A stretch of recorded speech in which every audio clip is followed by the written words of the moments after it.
কোনো ঋণ না পাইতে হলে আমরা আগামী রোববারে আমরা কর্মসূচি চলবে। সুষ্ঠু সমাধান কিভাবে সম্ভব? যেমন ধরুন হাইকোর্ট থেকে রায় দিয়েছে, ঠিক আছে, এটাও একটা আইন, একটা সময় দেখ, 2 বছর 3 বছর সময় দেখ। এতটা লোক এই অটো গাড়ির উপরে নির্ভরশীল, যেমন আমার ফ্যামিলির 4টা লোক আছে এই অটো গাড়ির উপরে নির্ভরশীল। এরা সময় দেখতে এতদিনের ভিতরে আপনার এই গাড়ি ইনপুট বন্ধ করো, যখন ইনপুটটা বন্ধ করবে তখন অটোমেটিকই গাড়ি কমে যাবে। যেমন এই যে পিক আপ আছে, তারপরে ব্যাটারি আছে, ডিফেন্সেল আছে, এগুলা যদি বন্ধ করে দেয় তাহলে অটোমেটিকই বন্ধ হয়ে যাবে। এগুলো না বন্ধ করিয়ে আমরা কিস্তিতে গাড়ি উঠেছি। একটা গাড়ি কিনতে গেলে 1,10,000 20,000 টাকা লাগে, আমরা কিস্তিতে উঠেছি। এই গাড়িগুলো হঠাৎ 3 দিন সময় দিল বন্ধ করে দিল। তাহলে আগে ইনপুট বন্ধ করো। ইনপুট ছাড়া আমরা যে বন্ধ করে দেবো, একটা আলুর কেজি হইলো 80 টাকা, হ্যাঁ, পেঁয়াজের কেজি 150 টাকা, আমরা কিভাবে চলবো? এটা গড় ভাড়া লাগে 6,000 টাকা।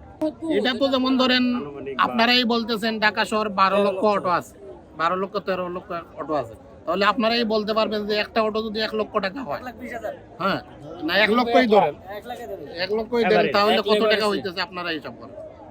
প্রায় 12 কোটি 13 কোটি টাকার ঢাকা সিটিতে আরো যে আছে ঢাকা সিটির বাইরে। আচ্ছা, এই অবাধে অটো রিকশা চলতে দেওয়ার ফলে এখানে আপনার এই কিছু অপ্রাপ্ত বয়স্ক ছেলেরা আছে যারা হচ্ছে এই বাইক, অনেকেই বলে যে বাইকের যে ফিলিংসটা সেটা হচ্ছে অটো রিকশার উপরে তারা চাপিয়ে দেওয়ার চেষ্টা করে। এটা অনেকেই হয়, কিন্তু আমরা শুনি।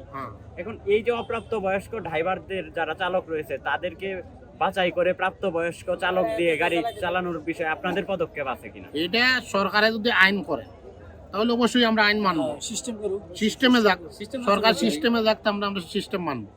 যেটা বলবে আমরা এটাই করবো। যে লাইসেন্সের ব্যাপার হইলে বলতেছে লাইসেন্স, তাও মানবো। তারপরে সিটি কর্পোরেশন থেকে যদি একটা কাগজ দেয় যে কাগজ ছাড়া এই গাড়ি চলবে না, এটাও আমরা মানবো। তারপরে বয়সের ভিত্তিতে আপনি যেটা বললেন যে 18 বছরের নিচে কোনো পোলাপানকে গাড়ি দেওয়া যাবে না, সরকারের যদি সিস্টেম করে আমরা মানবো। আচ্ছা, আপনাদের এই এখন পর্যন্ত আজকে আন্দোলন তৃতীয় দিন চলমান। তো আচ্ছা, এর আগে গত দিন মিরপুরে ছিল, তার আগের দিন সাভারে ছিল, এই বাইপাইলে ছিল, এইখানের খিলগাঁওয়ের আজকের অবস্থান পর্যন্ত তৃতীয় দিন। তো আপনারা এখন পর্যন্ত কতটুকু সাড়া পেয়েছেন? প্রশাসন বা আপনাদের মধ্যে উপদেষ্টা মণ্ডলীর কেউ কোনো বার্তা দিয়েছে? না, আমাদের মধ্যে এরকম উপদেষ্টা কেউ বার্তা দেয় নাই, বার্তা দেয় নাই।